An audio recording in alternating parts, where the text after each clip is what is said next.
Балалар, бүгін біздер зертхана жұмысымызда қызықты көпіршіктер тәжірибесін жасайтын боламыз.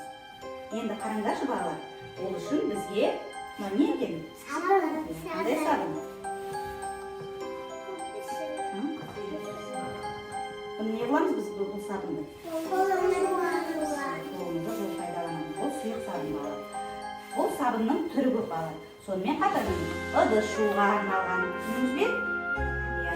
Сонымен қатар біздер бұл сабындардың түрін алып, мынандай таза суға құйып алдын ала араластырамыз.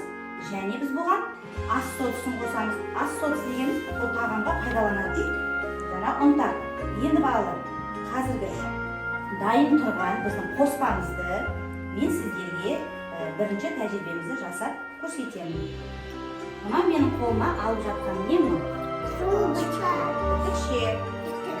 Бұны біз не үшін пайдаланамыз? Түтікшенің түсі қандай?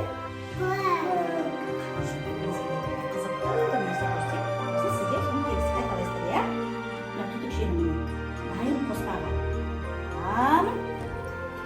Енді қараймын. Сосын жайлап үрлеймін.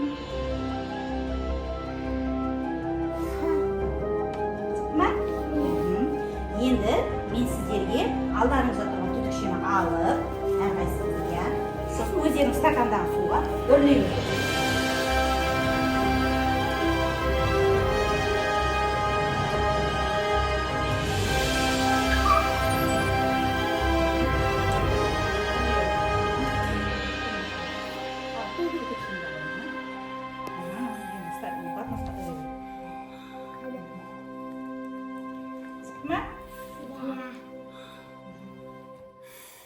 Жақсы жарайды.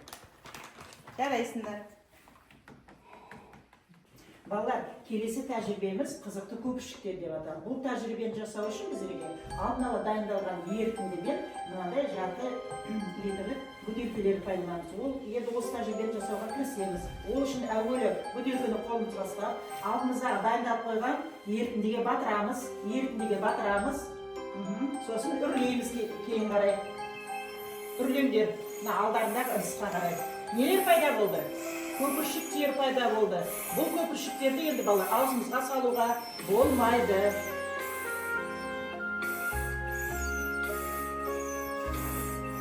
Тағдар, артына жалғасып сүйір алып. Қандай керемет қызықты болып шықты. Қызықты көпіршіктер деп аталады сол себепті.